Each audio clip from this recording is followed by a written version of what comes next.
ఏపీలో రాజ్యసభ అభ్యర్థులపై ఉత్కంఠ కొనసాగుతోంది. ఇప్పటి వరకు అభ్యర్థులను టీడీపీ ఖరారు చేయలేదు. టీడీపీ నుంచి బీద మస్తాన్ రావు, సానా సతీష్ రేస్ లో ఉన్నట్లు తెలుస్తోంది. మరోవైపు ఆర్ కృష్ణయ్య పేరును బీజేపీ అధికారికంగా ప్రకటించింది. ఖాళీ అయిన 3 స్థానాలకు ఉప ఎన్నిక జరగనుంది. 2 స్థానాల్లో టీడీపీ, ఒక చోట బీజేపీ పోటీ చేస్తున్నాయి. ఈ 3 స్థానాలు ఏకగ్రీవం కానున్నాయి. రేపటితో నామినేషన్ల గడువు ముగియనుండగా టీడీపీ అభ్యర్థులను సాయంత్రం ప్రకటించే అవకాశం ఉంది. మరోవైపు టీడీపీలో రాజ్యసభ ఆశావాహులకు సీఎం చంద్రబాబు ఇప్పటికే క్లారిటీ ఇచ్చారు. 2026లో అవకాశం కల్పిస్తామని ఆశావాహులతో చెప్పారు. రేపు ఉదయం అసెంబ్లీ కార్యదర్శికి కూటమి అభ్యర్థులు నామినేషన్లు సమర్పిస్తారు. ఈ సమయంలో ఉమ్మడి కృష్ణా, గుంటూరు, ప్రకాశం జిల్లాల ఎమ్మెల్యేలు టీడీఎల్పీలో అందుబాటులో ఉండాలని హైకమాండ్ ఆదేశించింది. రాజ్యసభ సీటు కోసం ఆఖరి నిమిషం వరకు జనార్దన్, కంభంపాటి రామ్మోహన్, భాష్యం రామకృష్ణ, వర్ల రామయ్య, శ్రీనివాస్ రెడ్డి, గల్లా జయదేవ్ ప్రయత్నించారు.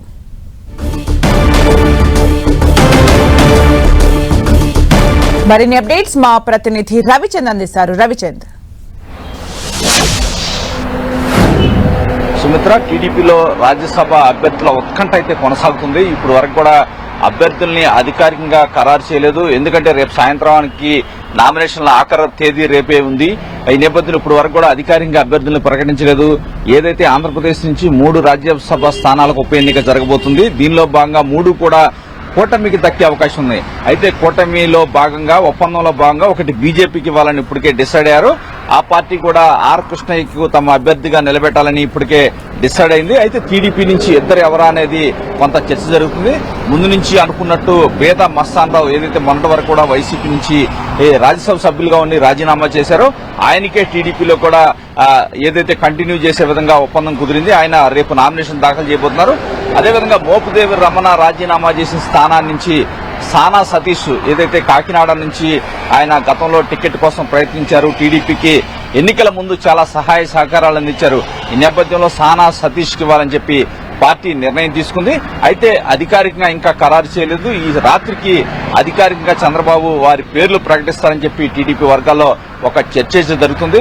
ఎందుకంటే రేపటితో నామినేషన్ల ఆఖరి తేదీ, అందుకని ఎమ్మెల్యేలందరినీ కూడా రేపు అందుబాటులో ఉండమన్నారు. రేపు టీడీఎల్పీ నుంచి అందరూ కూడా అక్కడ జమ అయిన తర్వాత వారందరూ కూడా సంతకాలు చేయాల్సి ఉంది. ఎమ్మెల్యేలంతా కూడా ఒక్కొక్క రాజ్యసభ స్థానానికి 10 మంది ఎమ్మెల్యేల మద్దతు అవసరం. ఈ నేపథ్యంలో ఉమ్మడి కృష్ణా, గుంటూరు, ప్రకాశం జిల్లా ఎమ్మెల్యేలందరినీ కూడా అక్కడ టీడీఎల్పీ కార్యాలయంలో అసెంబ్లీలో అందుబాటులో ఉండమన్నారు. రేపు అసెంబ్లీ కార్యదర్శికి నామినేషన్ పత్రాలు అందజేయబోతున్నారు. అదేవిధంగా చూసుకుంటే కనుక టీడీపీలో ఏదైతే టీడీపీకి చాలా కాలంగా రాజ్యసభలో ప్రాతినిధ్యం లేదు. ఎందుకంటే మొన్నటి వరకు కూడా కనకమేడల రవీంద్ర కుమార్ ఉన్నారు.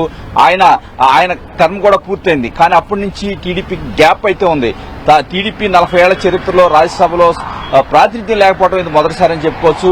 ఈ నేపథ్యంలోనే చాలా మంది ఆశావాహులు ప్రయత్నించారు, చంద్రబాబును కలిశారు, తమ సేవల గురించి చంద్రబాబుకు వివరించారు. కానీ చంద్రబాబు కూడా వారందరికీ నచ్చజెప్పారు.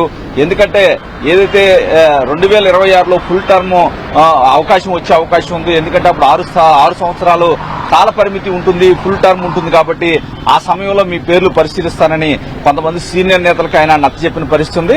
ప్రస్తుతానికి ఇవైతే కనుక చూసుకుంటే కనుక ఆ 3 స్థానాల్లో కూడా 2 స్థానాలు రాజీనామా చేసిన అభ్యర్థులకి దక్కే పరిస్థితి కనిపిస్తుంది. 3వ స్థానాన్ని మట్టికి సానా సతీష్ కి దక్కే అవకాశం అయితే కనిపిస్తుంది. ఏదైనా రేపు సాయంత్రంకి నామినేషన్లు వేస్తారు.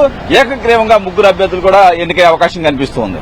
అంటే రవిచంద్, అధికారికంగా ప్రకటించకపోయినప్పటికీ ఇప్పుడు వినిపిస్తున్న పేర్లు ఏవైతే ఉన్నాయో అంటే టీడీపీ క్యాలిక్యులేషన్స్, అంటే రీసెంట్ టైం పాలిటిక్స్ అయి ఉండొచ్చు, లేదా సీనియారిటీ అయి ఉండొచ్చు, ఈసారి సెలెక్ట్ చేసే అభ్యర్థులు క్యాలిక్యులేషన్స్ ఎలా ఉన్నాయి అని అనుకోవచ్చు.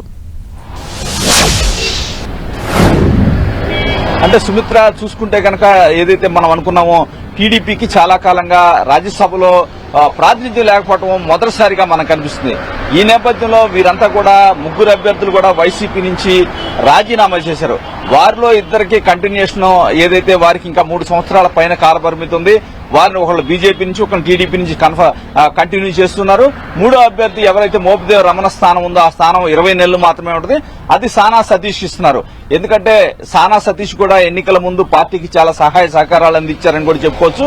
మరోవైపు మిగిలిన ఇద్దరు చూసుకుంటే కనుక వారు రాజీనామా చేసి ఈ పార్టీలోకి రావడం, ఏదైతే ముందే వైసీపీ నుంచి రాజీనామా చేసి ఈ పార్టీలో రావడం, అప్పుడు జరిగిన ఏదైతే వారి మధ్య జరిగిన ఆ చర్చల ప్రకారం చూసుకుంటే కనుక, ఒప్పందాల ప్రకారం చూసుకుంటే వారికే ఇవ్వాల్సిన పరిస్థితి కనిపిస్తుంది.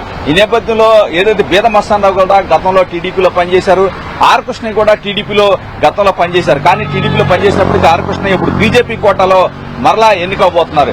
ఈ విధంగా చూసుకుంటే కనుక ముగ్గురు కూడా పార్టీకి సంబంధించిన వారు అని చెప్పుకోవచ్చు. సానా సతీష్ మాత్రం రాజకీయాల్లో ఇప్పటి వరకు కూడా ఎటువంటి పదవిని కూడా ఆయన చేయలేదు. మొదటిసారి ప్రజాప్రతినిధి కావడానికి ఆయన ప్రయత్నిస్తున్నారు. రాజ్యసభకి రేపొద్దున సానా సతీష్ నామినేషన్ అయిపోతున్నారు. ఆయన సర్వీసెస్ ఎన్నికల ముందు సానా సతీష్ తూర్పుగోదావరి జిల్లాలో, ఉమ్మడి తూర్పుగోదావరి జిల్లాలో పార్టీ ప్రతిష్టతకి ఎన్నికల సమయంలో చాలా కృషి చేశారని కూడా పార్టీ వర్గాలు అయితే చెప్తున్నాయి. Sumitra, thank you Ravichandra for the updates.